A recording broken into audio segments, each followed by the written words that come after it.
Je vais démarrer ce webinaire pour éviter de faire attendre ces dames. Donc, il y a Romane qui est présente avec nous. Romane, c'est ma collègue et qui va s'occuper du support technique. Si vous avez des soucis de son, d'image, si vous avez des questions purement techniques, adressez-vous à Romane sur le chat directement. Si vous avez des petites questions, n'hésitez pas. C'est son rôle d'intervenir là-dessus. Et puis moi, je répondrai à vos questions sur le chat en fin de parcours, en fin de webinaire. Donc, ce webinaire va durer jusqu'à 11 heures environ, peut-être un petit peu plus s'il y a beaucoup de questions, mais il faut compter environ, tout compris, une cinquantaine de minutes à peu près. Donc déjà, je remercie, alors je vais déjà partager l'écran pour que vous ayez le support de ce webinaire. Okay, alors déjà, je vous remercie de vous être inscrits et d'être venu nous rejoindre aujourd'hui pour ce webinaire sur la thématique comment optimiser la formation en anglais de vos collaborateurs. Alors donc, Business Class est un centre de formation qui existe depuis 2003. Donc, on va fêter les 20 ans cette année au mois de juin.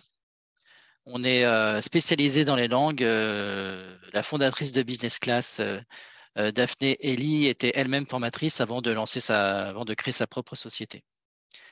Donc moi, je suis François Claes, je suis conseiller en formation depuis 18 ans. J'ai fait la grande partie de ma carrière vraiment sur la partie formation, sur tout type de formation, avec une grande partie sur les langues.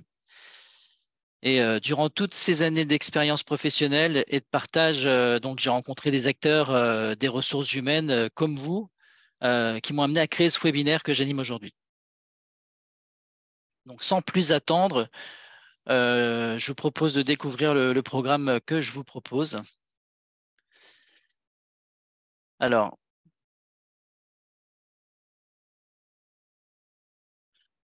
donc le programme, on aura une introduction sur la thématique de l'anglais en France. Ensuite, identifier et évaluer les futurs apprenants, les objectifs de formation, le choix du format. On parlera notamment du présentiel, du distanciel, les changements liés au Covid, etc. L'importance du suivi, le choix de l'organisme, quelles sont les importances quand vous choisissez votre organisme de formation pour l'anglais, l'optimisation des coûts, comment dépenser un minimum en ayant des formations de qualité. Ensuite, en conclusion, je vous présenterai brièvement la formule qu'on a créée récemment pour ce qui est de formation en anglais. Et on enchaînera sur un question-réponse si vous avez des questions par rapport à ce webinaire et sur vos problématiques particulières liées à vos projets. Voilà. Donc, avant propos, pour des raisons d'organisation, bien entendu, je vous invite à poser vos questions dans le chat. J'y répondrai lors de la dernière partie du webinaire prévue à cet effet.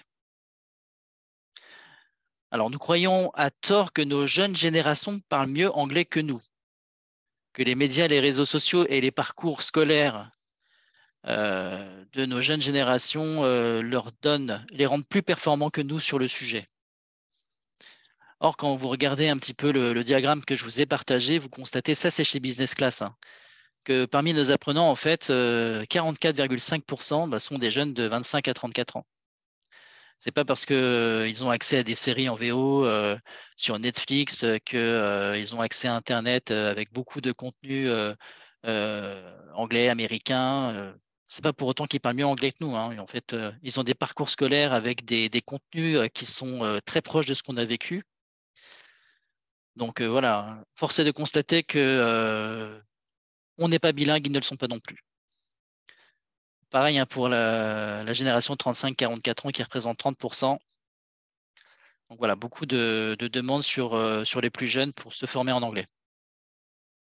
Parmi ces personnes, en fait, ils sont nombreux à présenter un score important au TOEIC et de bons résultats scolaires. Pourtant, c'est vite la panique quand il s'agit de répondre au téléphone à un interlocuteur anglophone.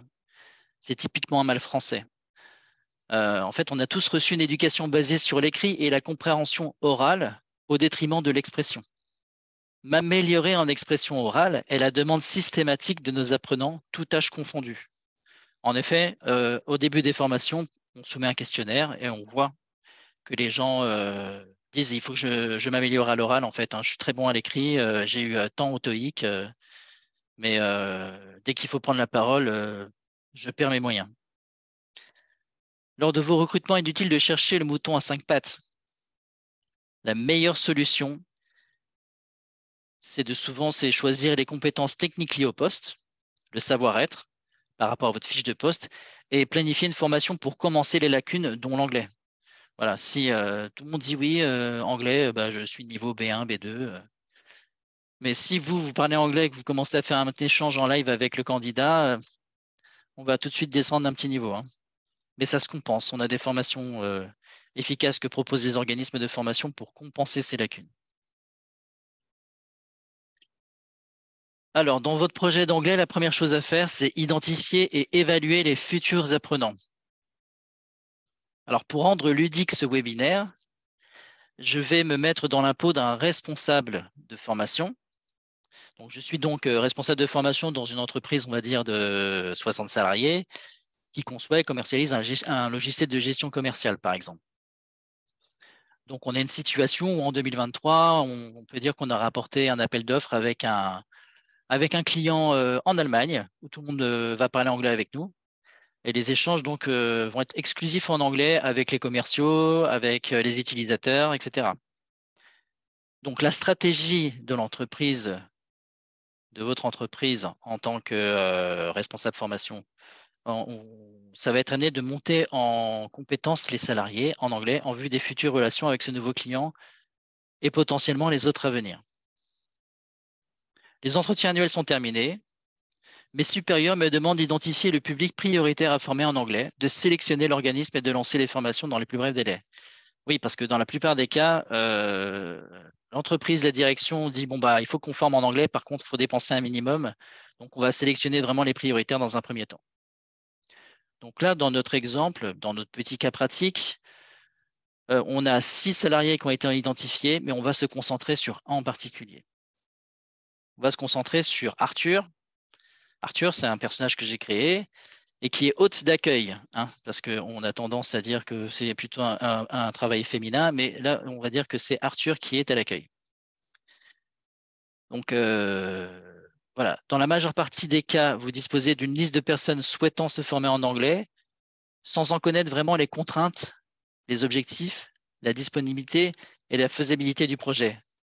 Ouais, si vous êtes dans une grosse structure, vous avez un N+1, un N+2 et l'apprenant tout en bas, le temps qu'on vous remonte la formation sur le projet, en fait, on vous dit juste, bon, il faut former en anglais telle personne. Donc là, en fait, il faut que l'OF vous soutienne par rapport à ça et que vous mette à disposition des outils pour pouvoir faire les évaluations correctes. Donc, dès ce stade du projet, il est crucial d'impliquer les décideurs et les potentiels managers des futurs apprenants. Les formations en langue sont de longues formations et les apprenants vont avoir besoin de soutien et de temps.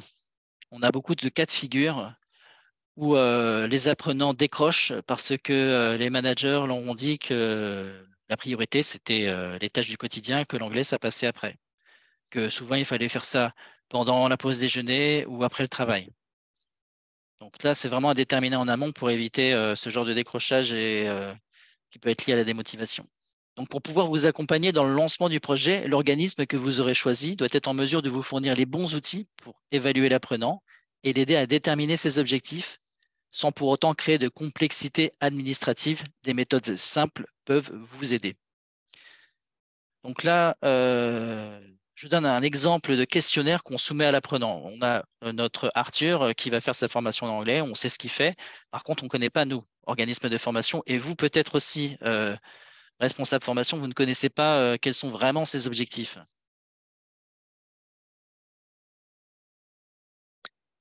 Donc voilà, ça c'est un petit audit qu'on a soumis à Arthur. On lui pose des questions pertinentes pour pouvoir préparer au mieux son projet de formation. Déjà, lui, selon lui, quels sont les objectifs qui sont liés à cette formation? Donc, en fait, là, c'est à lui de déterminer, selon lui, quels sont les objectifs de formation. Donc là, améliorer compréhension et expression orale pour pouvoir orienter les appels téléphoniques étrangers. ce qui colle avec son poste. Accueil et visite, téléphone, interculturel, pareil.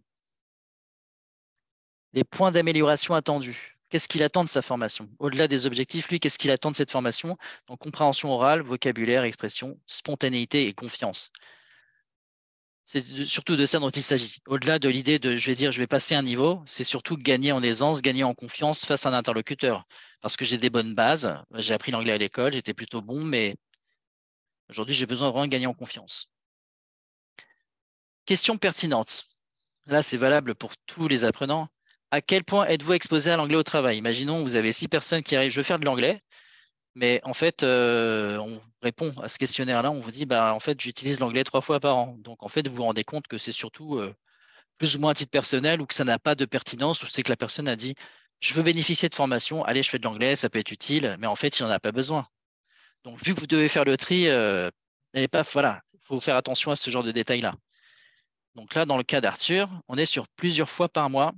Il est amené et ça va augmenter vu qu'on a cette histoire d'appel d'offres qui a été remporté avec l'Allemagne. Mais ça, c'est une info qu'on a eue en amont par notre responsable formation. On a une partie auto-évaluation. Où vous situez-vous à l'oral? Voilà, c'est une note sur 5. Notre Arthur, il a mis 1. Donc là, vraiment, c'est auto-évaluation. Je suis mauvais à l'oral, il faut que je m'améliore. Le niveau visé, 3. Donc là, il y a une vraie volonté. On voit qu'Arthur est déterminé à pouvoir s'améliorer en anglais. Pareil à l'écrit, il se situe un petit peu mieux, mais pareil, il a l'ambition de pouvoir se former en anglais. Autre question pertinente. Êtes-vous prêt à consacrer du temps de formation entre les sessions? Au-delà de la formation en elle-même que vous allez avoir avec votre formateur, est-ce que vous êtes prêt à vous entraîner entre les sessions? Cette question-là est pertinente. Quelqu'un qui dit non, je n'aurai pas le temps de m'entraîner, il y a un problème de motivation. Parce que la formation en anglais, on a besoin de faire des petits exercices entre les sessions pour pouvoir augmenter en niveau, se maintenir et être prêt pour la session suivante. Donc, quelqu'un qui dit non, j'aurai pas le temps, il y a de fortes chances que même pour la formation en elle-même, il n'ait souvent pas le temps. Donc là, on a une disponibilité, ce qui permet d'avoir une meilleure visibilité. Ensuite, ce qui est pertinent, c'est cette question-là aussi. Si vous êtes en situation de handicap, avez-vous besoin d'un aménagement spécifique? Donc là, nous, on est en mesure de prendre la main sur quelqu'un qui dit oui, potentiellement. On peut avoir des malvoyants, des malentendants, et là, on s'adapte hein, en fonction des pathologies. Donc voilà, ça c'est pour la partie questionnaire. On en sait déjà beaucoup plus sur Arthur. Il en sait déjà beaucoup plus sur lui par rapport à son projet. Ensuite, on va parler objectifs de formation. Alors là, ce que je conseille de faire par rapport à la détermination des objectifs, c'est d'utiliser la méthodologie SMART. Parce que comme vous avez pu le constater au travers de ce questionnaire, les apprenants sont interrogés sur leurs objectifs de formation. Est-ce que c'est clair et c'est clairement identifié pour eux? Sont-ils concordants avec la volonté de leurs supérieurs? Sont-ils réalisables et définissables dans le temps? Je vous donne un exemple très simple en fait, un exemple concret. Récemment, j'ai eu un gérant d'entreprise qui est venu qui me dit bon voilà, je dois faire un salon à Dubaï et je voudrais former mes commerciaux pour qu'ils puissent vendre notre application sur la réservation de sièges de plage aux clients indiens. C'est une vraie histoire. Hein. D'accord. Est-ce que vous avez une idée du niveau de vos candidats? Oui, ils sortent de l'école, mais ils ont un bon niveau. Très bien. Après test et après lecture des objectifs, en fait, où les apprenants disaient bah, j'aimerais un petit peu augmenter mon niveau pour être plus à l'aise à l'oral. Alors, entre cet objectif-là et l'objectif du chef, je voudrais que ce soit des cadors et que les gens soient en capacité de vendre mon application à des anglophones indiens. Il y a un gap. En 20 heures de formation, on ne peut pas faire ça. Donc, c'est aussi à l'organisme de formation de dire non, ce n'est pas possible de faire ça. Donc, pour la petite histoire, on s'est entendu avec le gérant qui les accompagnera sur le salon et on donne juste des tips de langage aux apprenants pour qu'ils sachent se présenter et amener les potentiels clients jusqu'au stand. Voilà. Donc, revenons à notre étude de cas. Concernant Arthur, qui est à l'accueil téléphonique, Il est de niveau A2. A2, c'est un niveau élémentaire. Avec un niveau A2, on est en capacité de pouvoir se déplacer à Londres, de demander un ticket. Mais avoir une conversation un peu poussée avec quelqu'un, ça devient compliqué. Quel est plus important? Qu'Arthur progresse au niveau B1, donc un niveau au-dessus, ou qu'Arthur ait appris les tips de langage de l'anglais du téléphone, les formules de politesse, se présenter, le vocabulaire lié à son entreprise, pouvoir présenter son entreprise, mettre en attente son interlocuteur, faire répéter, demander à appeler un mot. Voilà, les choses que prendre des notes pour pouvoir transmettre les informations ensuite à ses collègues. Il est important de définir des objectifs atteignables sur des durées raisonnables et d'impliquer les managers. Est-ce que les objectifs pensés par Arthur, souhaités par son manager et voulus par la direction sont les mêmes? Attention. Donc la méthodologie SMART, qu'est-ce que c'est? Vous connaissez certainement, mais attribuer à la formation en anglais, ça donne quoi? Donc les objectifs que soient spécifiques, en lien direct avec le poste ou le futur poste de l'apprenant. Simple, clair et précis, qu'il soit visualisable et source de motivation pour l'apprenant. Donc, il faut éviter des objectifs de niveau comme atteindre le niveau B1, ni des objectifs trop larges comme apprendre à mieux s'exprimer. Soyons précis. Dans le cas d'Arthur, on pourrait savoir présenter son entreprise, connaître les formules de politesse au téléphone, mettre en attente son interlocuteur, le faire répéter, prendre le message, etc. Donc, c'est l'anglais du téléphone. Il faut que votre organisme puisse vous proposer des programmes vraiment dédiés au poste et à ce qui est attendu d'un point de vue professionnel. Il faut que les objectifs soient mesurables. Comment savoir qu'Arthur a atteint ses objectifs et est en capacité de prendre un appel à l'étranger? L'auto-évaluation est importante. En coopération avec le formateur, l'apprenant doit déterminer s'il est sur le point d'atteindre ses objectifs. Il faut qu'il puisse répondre à la question « Est-ce que je sais le faire ?» Est-ce que je pense qu'après 20 heures, je saurai le faire? Donc là, je vous montre un petit exemple d'auto-évaluation soumis au candidat avant sa formation. Ça, c'est important. C'est vraiment pour savoir comment le candidat se situe et dans quel état d'esprit il est. Est-ce qu'il est motivé? J'ai des cas de figure où les gens étaient bien, ils étaient d'un niveau exceptionnel, et puis enfin, bien, c'est pas exceptionnel, mais qui étaient à un niveau élevé et qui mettaient non partout, en fait, qui se dévaluaient complètement. Donc, il peut y avoir un problème de motivation caché derrière ce genre de résultat. Donc voilà, je peux me présenter niveau 3. Niveau 3, c'est je peux le faire assez bien. Je peux présenter mon entreprise. Je peux répondre au téléphone, prendre un message ou faire patienter l'interlocuteur. Donc là, notre Arthur, il a mis 2. Je peux le faire avec difficulté. Donc, il sait le faire, mais après une certaine durée de formation, il devrait pouvoir passer au niveau 3, voire niveau 4. Voilà, toute une série de questions qui nous permettent de connaître le niveau de départ et que ce soit une prise de conscience pour Arthur et ses supérieurs. En fin de parcours, on demandera à Arthur de remplir de nouveau le questionnaire pour voir quelle a été, selon lui, son évolution. Donc, il faut que les objectifs soient acceptables, atteignables et ambitieux. Il faut que ce soit source de motivation. L'objectif ne doit pas être insurmontable pour l'apprenant et source de déception en cas d'échec. Il faut que ce soit réaliste.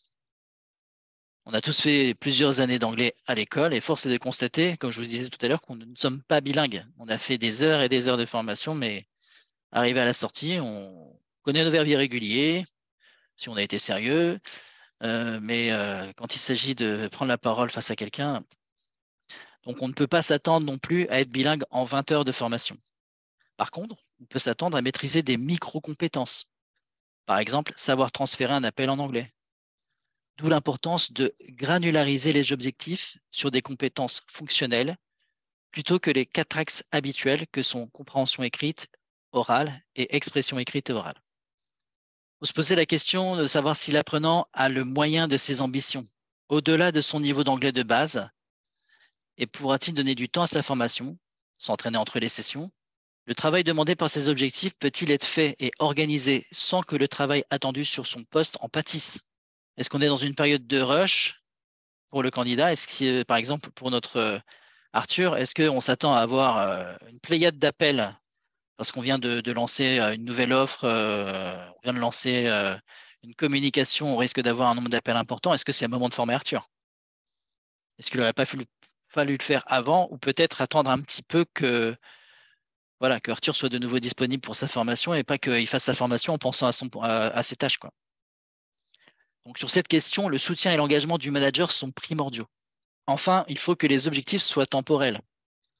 Pour une vision plus claire, la date butoir et le nombre d'heures à faire sont de bons indicateurs.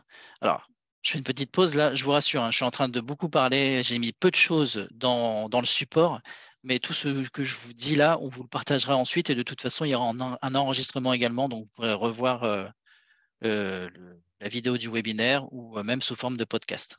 Donc, je disais, les objectifs doivent être temporels. Ils permettent également de définir la feuille de route, ce qu'on appelle la roadmap, hein, avec chaque élément du programme détaillé et planifié pour que Arthur sache à chaque étape où est-ce qu'il en est, qu'est-ce qu'il va voir la semaine prochaine, à quel moment il va finir, est-ce qu'il est bon en termes de timing, à quel moment est-ce qu'il pourra se rendre de nouveau disponible aux heures qu'il a indiquées pour faire cette formation.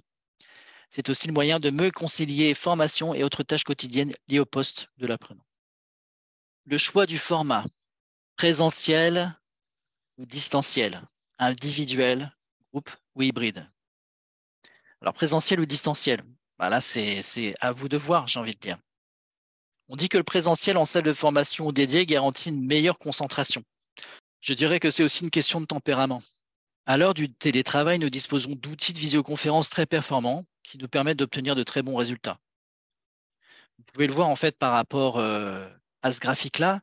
Ça, c'est chez Business Class. Avant Covid, on faisait 20% de distanciel, hein. Tout le monde faisait du présentiel. On déplaçait nos formateurs à Paris. Nous sommes situés à Pontoise. Nous, on a beaucoup de clients tout autour de Pontoise. On travaille avec Clarins, on travaille avec Louis Vuitton. Et voilà, on déplace nos formateurs dans les locaux. Après le Covid, les gens ont demandé à faire de la visioconférence. On utilise des logiciels performants comme Zoom. On a du contenu en ligne. Donc, on a eu une grosse transformation. On est passé de 20 à 80%. Donc, en fait, les avantages de la visioconférence, c'est déjà qu'il est possible d'enregistrer les sessions. Si vous faites des petites formations de groupe, qu'il y a un absent mais que vous voulez maintenir quand même la session, il sera toujours en capacité de revoir la session après, ce qui n'est pas possible en cas de formation en présentiel, bien entendu. Ça permet l'accès à des supports numériques plus variés. On peut utiliser des choses un petit peu plus ludiques, faire participer les candidats sur les supports plus facilement que si c'est en présentiel, où là, on va utiliser plus souvent le crayon et le papier, à moins que tout le monde vienne avec son PC, mais ça demande une organisation assez particulière. On a le système de break room. Le système de break room, qu'est-ce que c'est? C'est de pouvoir en fait isoler. On a par exemple 4-5 participants pendant les visioconférences. On va isoler par petits groupes les candidats sans qu'ils puissent se voir, pour qu'ils puissent préparer quelque chose et ensuite se confronter lors d'une mise en situation à un jeu de rôle. C'est des choses qu'il est plus difficile de faire quand on est tous dans la même salle. La rapidité d'exécution, en fait, on clique sur on se pose avec son PC, on clique sur le lien, hop, c'est parti. Plutôt que de se rendre dans la salle, peut-être prendre son PC, brancher le vidéoprojecteur, que tout le monde soit à l'heure, c'est plus compliqué. Et chose importante, l'amélioration du suivi qualité des sessions de formation. En fait, on a un conseiller, on a un responsable pédagogique qui a pour rôle de vérifier que les formations soient faites dans les normes, dans les règles de l'art, dans les règles imposées par Business Class. Donc, en fait, il faut, si c'est une formation présentielle, il faut que de temps en temps, le responsable pédagogique se déplace chez le client pour voir comment ça se passe. Ou alors, si la formation est faite dans nos locaux, c'est plus simple. Le responsable pédagogique est là et il assiste à la formation. Avec le système de visioconférence, on peut faire ça beaucoup plus souvent, ce qui permet en fait d'améliorer plus vite, d'une manière plus pérenne, la méthodologie et les supports qu'on propose aux apprenants. En face, on a la formation présentielle où là, en fait, c'est un lien social plus fort qui est l'avantage, en fait. Ça fait une cohésion de groupe plus importante. Le fait d'être comme ça, tous réunis dans la même salle, c'est vrai que c'est quand même un plus. Concernant le format individuel, groupe ou hybride, le groupe est dans la mesure du possible à privilégier, car c'est en s'exposant aux autres que l'on progresse le mieux. La prise de parole en public face à des gens qu'on ne connaît pas forcément, ou envers ses collègues, est avant tout une question de confiance en soi. Rien de tel que de s'exprimer avec des gens de son niveau pour gagner en confiance et progresser, voire face à des gens qui ont un niveau un petit peu au-dessus de soi. La formation individuelle peut être considérée comme une solution de facilité, mais elle est à privilégier pour des objectifs très précis, nécessitant un programme vraiment sur mesure et des rythmes particuliers. Par exemple, on le fait souvent avec les directeurs d'entreprise qui ont des agendas pas possibles et qui doivent vraiment faire une session à droite à gauche et qui ne veulent pas en fait s'exposer face aux salariés. C'est entendable. Cependant, il est important de se poser la question du retour sur investissement compte tenu du coût d'une formation individuelle. Oui, parce que faut prendre en compte que souvent le choix de la formation individuelle est souvent lié à la peur de parler devant les autres et qu'après un échange avec le futur apprenant, une prise de conscience et un changement de vision peut être fait. Effectivement, le coût d'une formation en individuel, ça a à peu près le même coût qu'une formation pour 3 personnes en fait. Donc pensez à la mutualisation du coût formateur. Le e-learning, bon, c'est des exercices en ligne, c'est souvent peu onéreux. C'est une bonne solution de pratique entre les sessions, donc efficace sous réserve que cela reste complémentaire aux sessions avec le formateur. Préférez une solution facile à prendre en main, responsive, qu'on puisse utiliser avec son smartphone. Préférez également une solution tutorée où le formateur sera là en backup pour vous aiguiller, au moins pour les premières utilisations, avec des mises à jour régulières et un contenu intéressant. Alors, c'est quoi l'idéal? L'idéal, c'est la solution hybride. Ça, c'est sur les 20 ans d'expérience business class aujourd'hui. Voilà. On a créé cette solution hybride il y a quelques années par rapport au retour apprenant, par rapport au retour responsable de formation. Voilà. Aujourd'hui, on a cette solution-là. Donc, c'est se rassurer avec des solutions, avec des sessions individuelles, se challenger avec des sessions en groupe face aux autres pour des mises en situation réelles sur des thématiques professionnelles, le tout consolidé avec des exercices en ligne sur une plateforme ludique et intuitive sous les conseils du formateur. Donc là, selon l'organisme de formation que vous aurez choisi, il faut qu'on puisse vous proposer différents types de formations. Il ne faut pas qu'on vous impose de l'individuel, il ne faut pas qu'on dise qu'il faut faire du groupe absolument, il faut que les gens puissent vous proposer une souplesse qui soit adaptée à chaque cas de figure. Maintenant, on va vous parler de l'importance du suivi. Parce que ce n'est pas tout de choisir un format, il faut qu'on puisse suivre les formations tout au long du parcours de l'apprenant. Parce que les formations en anglais sont longues. Les formations en anglais peuvent se faire sur plusieurs mois et peuvent même souvent dépasser l'année. Quand on part sur du 45 heures, 50 heures, à raison d'une session par semaine, si on prend en compte les congés, les potentielles absences, etc., ça peut durer très longtemps. Donc déjà, dans un premier temps, il vaut mieux privilégier des parcours pas trop longs, 20 heures, 30 heures, pour qu'on puisse faire ça, parce que sur un an, vous ne savez pas si votre collègue va changer de poste, va démissionner, congé parental, etc., etc. Donc, maintenir la motivation de l'apprenant durant cette longue période est l'affaire de tous. Il faut que vous, en tant que responsable formation, vous soyez vraiment sur l'information en temps réel de savoir ce qui se passe côté apprenant. Il faut que nous, si on voit qu'il y a des absences, on soit en capacité de vous prévenir, etc. Votre OF doit vous faire un retour régulier de l'avancement de la formation en se référant aux objectifs SMART, on a vu plus tôt. Sommes-nous toujours OK avec les objectifs fixés? De même, vous devez être alerté pour réagir au plus vite en cas de problème d'assiduité, malheureusement fréquent sur des formations longues, que ce soit l'anglais ou autre chose. De votre côté, vous devez prévenir l'OF en cas de départ ou abandon de l'apprenant et être attentif à sa satisfaction. En effet, l'apprenant est-il en train de progresser? Est-ce que la méthodologie du formateur lui correspond ainsi que les supports de formation utilisés? Les objectifs définis en amont sont-ils toujours d'actualité? Après 3 mois, est-ce qu'on est toujours bien sur la roadmap? Est-ce que l'apprenant sait où est-ce qu'il en est dans sa formation? Est-ce qu'il n'est pas perdu? Est-ce qu'il n'a pas décroché? Ou est-ce qu'il n'est pas parti sur un autre sujet? Faites des points avec les managers. En cas de manque d'assiduité, le manque de temps est souvent la raison principale.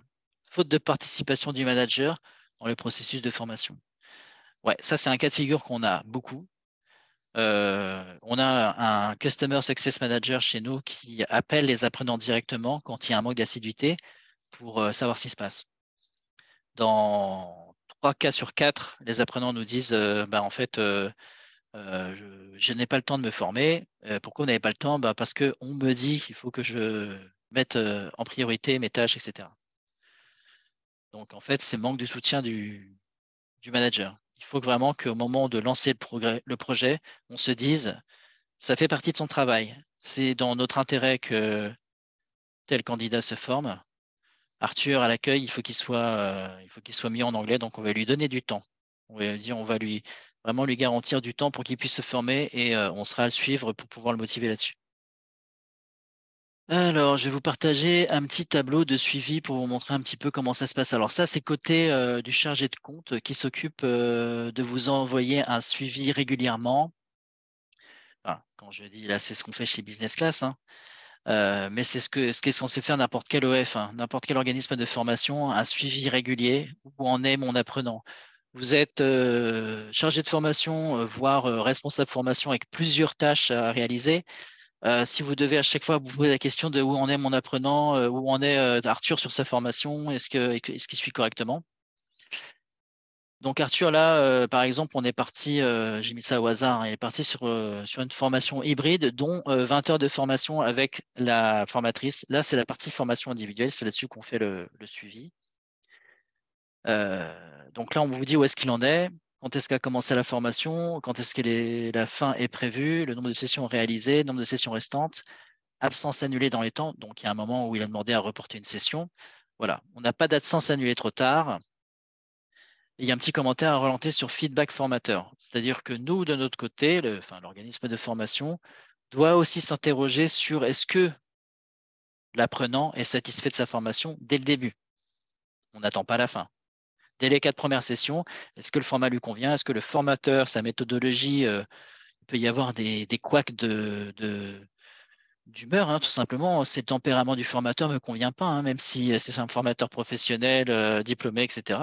Son style ne me convient pas du tout. Il est beaucoup trop énergique et moi, j'ai besoin de quelqu'un de plutôt calme. Enfin, ça, on y reviendra après. Okay. Donc, le coordinateur pédagogique a pour rôle de s'assurer que le formateur dispose des bons outils et applique les bonnes méthodes. Il doit également remonter les questionnaires feedback en cas de demande d'ajustement. Il a un rôle d'auditeur et doit s'assurer que le formateur puisse monter en compétences tout au long de leur vie professionnelle. Donc voilà, ici on a notre Arthur qui nous a finalement fait son feedback. Donc à quoi ressemble le feedback? Donc on a un petit rapport Excel quand il remplit son feedback, hein. On lui envoie un questionnaire à choix multiples avec des champs libres. Donc toujours sur la même formatrice, bien évidemment. Donc est-ce que les objectifs ont été abordés? Il faut s'assurer que les choses soient claires dès le début pour le candidat. Donc il a répondu que les objectifs étaient définis et clairs. Est-ce qu'il est satisfait de l'approche pédagogique de la formatrice? Donc, il aime bien Julie, il aime bien sa façon de faire.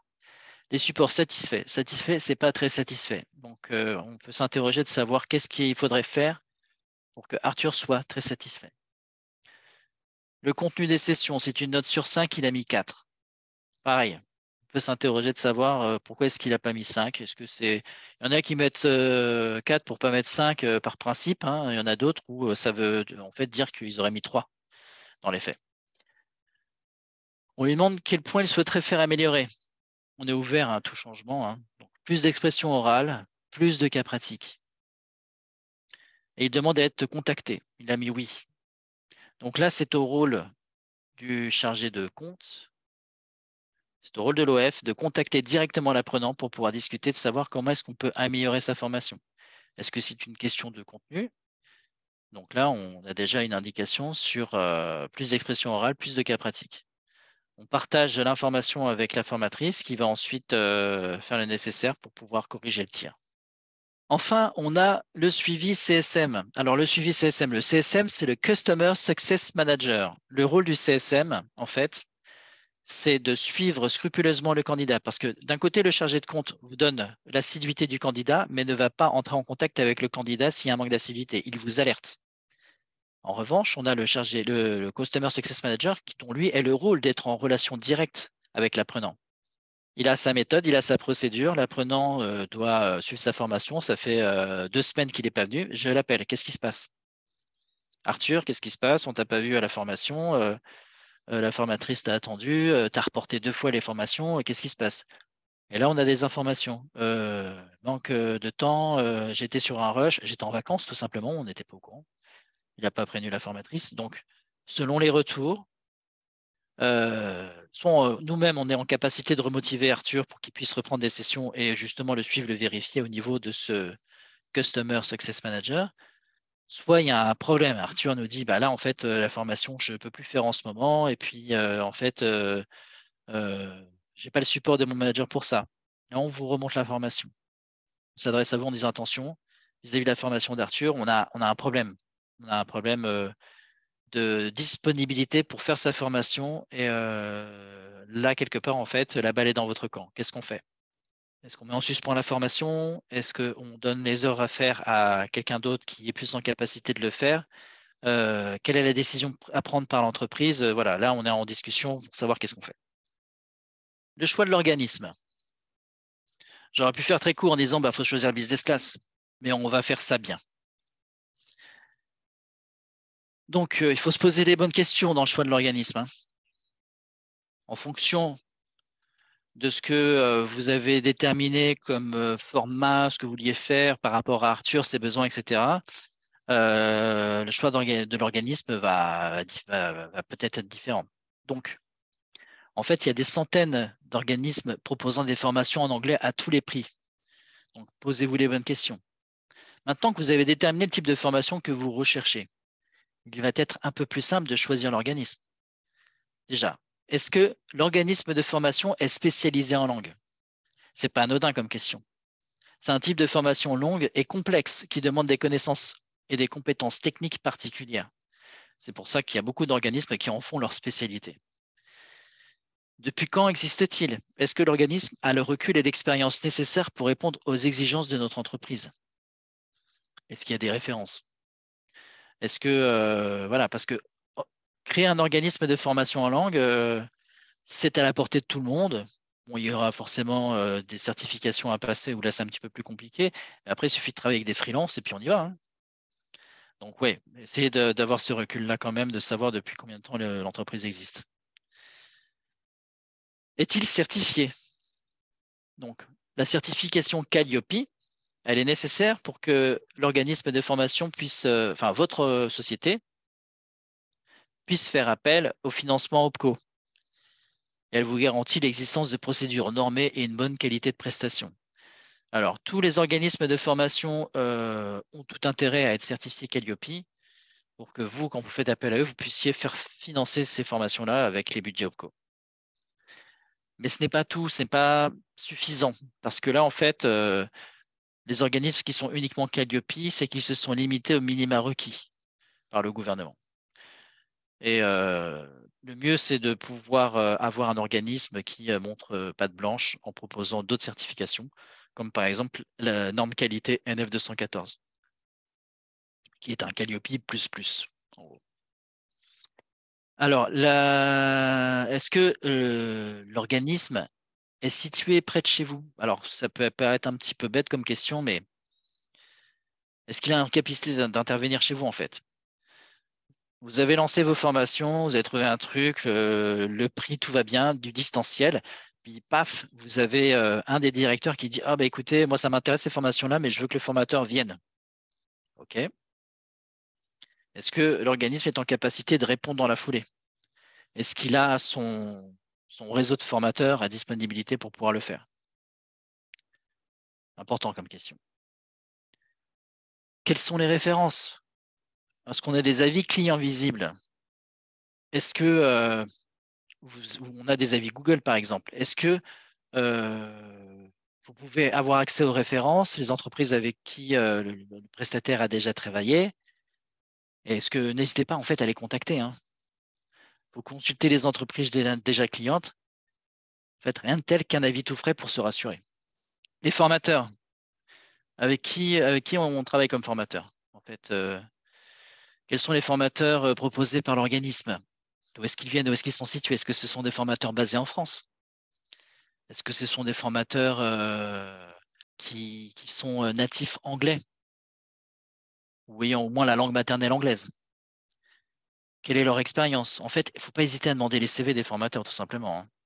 Ne passez pas commande sans avoir parlé avec l'organisme de formation, hein. Ce n'est pas parce que vous avez vu sur Atlas formation avec… enfin, sur Atlas, je parle d'Atlas parce que c'est un OPCO avec lequel on travaille beaucoup, mais ça peut être le cas pour OPCO2I ou n'importe quel OF, hein, qui ont des, des organismes de formation référencés. Parlez avec l'OF avant de sélectionner des sujets de formation. Un bon conseiller doit être en mesure de vous accompagner sur votre projet, de préciser vos objectifs et de vous poser les bonnes questions sur des éléments que vous avez peut-être oubliés. Un bon organisme de formation doit pouvoir vous apporter une solution adaptée à chaque cas de figure et disposer d'outils performants. Mais attention aux pratiques marketing. Attention. On a beaucoup d'EF qui misent tout sur l'habillage et la pub, mais ce qui compte, c'est la qualité des formateurs. N'hésitez pas donc, comme je vous le disais, à demander les CV des formateurs. Le cas échéant, demander des retours sur les formateurs, des feedbacks. Allez-y, quoi. Enfin, pour finir, l'organisme de formation doit être capable de vous dire non. Il doit pouvoir vous déconseiller de former un apprenant, car il décèle, par exemple, un manque de motivation. Vu que souvent, en fait, on doit trier les personnes qui vont pouvoir accéder à cette formation, il faut que l'EF soit en capacité de vous dire, attention, lui, là, déjà, il met 6 mois pour faire son test d'évaluation. Danger.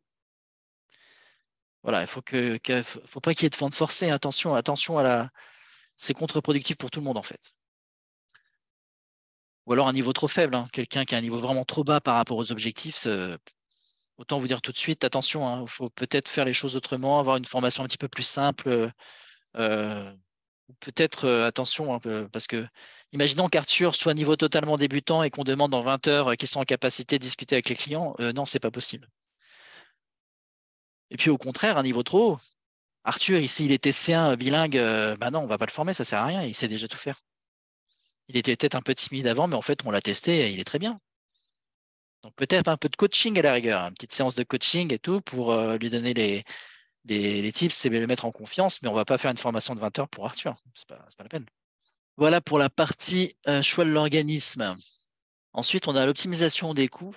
Euh, donc, concernant l'optimisation des coûts, on va parler des OPCO, du CPF, le financement direct, et l'importance du conseil de l'OF. Donc, il y a plusieurs façons de financer ce type de projet. Si vous avez déjà sélectionné votre OF, votre conseiller doit être en mesure de vous donner toutes les informations et astuces pour optimiser au mieux vos dépenses, notamment en faisant appel aux organismes financeurs comme l'OPCO ou mon compte formation.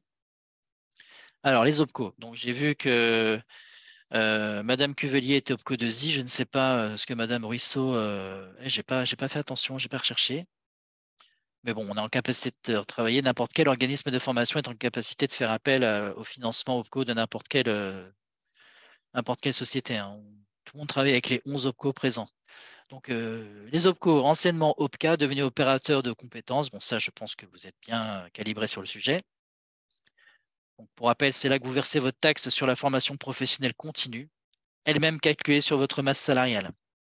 Les montants peuvent être très vite importants, hein. On a des petites structures qui payent des sommes folles. Donc, si l'OPCO peut financer tout ou partie de votre projet, autant en profiter. L'anglais fait souvent partie des catalogues prédéfinis par les OPCO au travers des appels d'offres faits en amont. Chez Acto et Atlas, par exemple, ça se nomme action collective. Chez Ocapia, ça se nomme action prioritaire. Donc, renseignez-vous là-dessus si jamais vous pouvez en bénéficier. Vous pouvez faire financer votre projet sous réserve de sélectionner un OF qui a été présélectionné par votre OPCO. L'avantage, c'est que vous êtes financé sans que ce soit déduit de vos autres enveloppes OPCO, donc le plan de formation, le plan TPE-PME, enfin tout ce que vous avez à disposition. L'inconvénient, c'est que l'OF que vous avez sélectionné n'est pas forcément référencé et que les formats de formation sont déjà prédéfinis dans la plupart des cas. Donc, à voir ce qui est en capacité. Il ne faut pas en fait se focaliser sur un format proposé par l'OPCO référencé pour pouvoir être financé par les actions collectives si ça ne colle pas avec le projet. Attention. Et c'est pareil, hein, toujours, c'est à l'OPCO de vous dire, bah, par rapport à votre projet, ne faites pas ça. On va plutôt utiliser le CPF du candidat et puis faire les choses autrement, quoi. D'autres sources de financement existent, comme le plan de formation. Alors, chez Atlas, je crois que c'est devenu action prioritaire. On a le plan TPE-PME et nous avons aussi le FNE qui refait surface. Alors, on devra avoir des informations courant mai, peut-être début juin, mais en tout cas, c'est en cours la subvention est en cours de signature. Alors, le FNE, pour rappel, hein, c'était un dispositif mis en place par le gouvernement pour pouvoir financer la formation des entreprises ayant recours au chômage partiel. Initialement, le FNE, c'est ça, c'est pour les entreprises en difficulté qui font recours au chômage partiel. Or, pendant la période Covid, il y a eu du chômage partiel, mais pas que. C'est-à-dire que le FNE a été rendu plus accessible. Il y a eu une ouverture du FNE pour la majorité des entreprises. C'est-à-dire que, au-delà de parler de chômage partiel, il suffisait en fait de parler de restructuration, de changement d'évolution d'activité.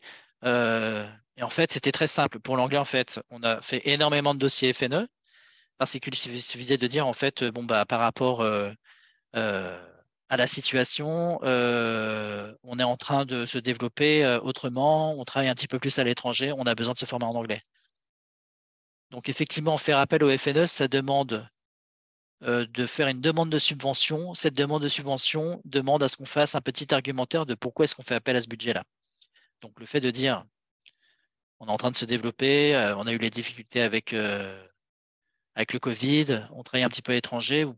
Voilà, à chaque fois, on mettait le même genre de discours et on a pu, voilà, des centaines de milliers de formations qui ont été financées comme ça. Et je pense que la majorité des OF ont pu bénéficier de ce budget-là pour faire financer les formations d'anglais et autres à leurs clients. Tous les OPCO disposent de nombreuses sources de financement. Si votre conseiller organisme de formation maîtrise le sujet, il devrait pouvoir vous accompagner sur vos demandes de prise en charge. Soit à ce moment-là, il faudra appeler votre conseiller Atlas pour être guidé. Votre conseiller Atlas, il est théoriquement au courant de ce qu'il faut faire, hein. Mais soyez insistant, hein. Vous appelez votre conseiller Atlas, dites je veux faire de l'anglais. Ah ben non, on ne finance pas ça. Creusez, creusez. Comment est-ce que on peut optimiser ça? Est-ce que vous payez tout partie de la formation? Il y a toujours une solution, hein. Donc sinon, il y a le CPF. Le CPF, c'est aussi une bonne solution. L'anglais est finançable à 100% sous réserve de l'existence du passage d'une certification comme le TOEIC. De plus, le CPF implique financièrement l'apprenant, ce qui peut avoir un impact très positif sur le suivi de la formation. Votre entreprise peut participer en cofinancement au CPF. Donc là, c'est ce qu'on fait avec beaucoup de structures, hein. C'est pour impliquer, ils ne veulent pas utiliser les budgets OPCO, ils veulent impliquer les salariés pour les CPF et c'est vrai que ça a plus d'impact, hein. Tout dépend en fait de la stratégie entreprise et de la capacité de pouvoir convaincre les salariés d'utiliser leur CPF. Après, il y a l'optimisation des coûts côté OF, hein. Il faut que je parle du conseil de l'OF là. Surtout si vous êtes amené à financer en direct votre formation, l'OF, l'organisme de formation, est toujours en mesure de vous proposer des solutions économiques. La formation de groupe est un exemple. Ça permet de mutualiser le coût formateur. Toujours possibilité de discuter du coût, de comment optimiser, peut-être mettre un petit peu de e-learning pour pouvoir venir avec ses responsables décideurs, de dire, bon, bah, voilà, j'ai un taux horaire à temps plutôt qu'à temps au départ.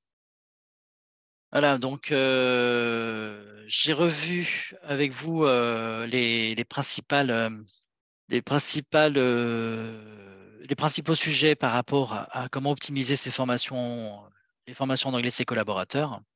Donc, identifier et évaluer les futurs apprenants avec les outils à disposition proposés par l'organisme de formation, euh, les objectifs de formation, méthodologie SMART.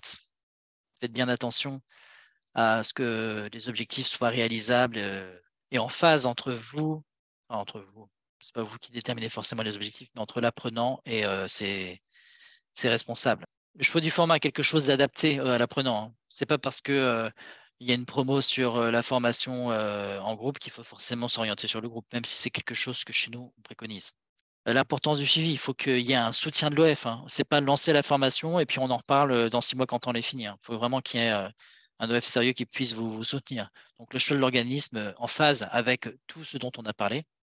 Et puis, faites appel aux OPCO. Appelez-les. Ne vous contentez pas de lire ce qui est dans les textes. Appelez-les. Vous pouvez avoir des financements qui sortent dans leur tiroir, des conseils sur soyez patient, dans 3 semaines, on a quelque chose qui arrive. On peut avoir des bonnes surprises. Voilà, avant de passer aux questions-réponses, je voulais vous faire découvrir les workshops. Alors, les workshops, qu'est-ce que c'est?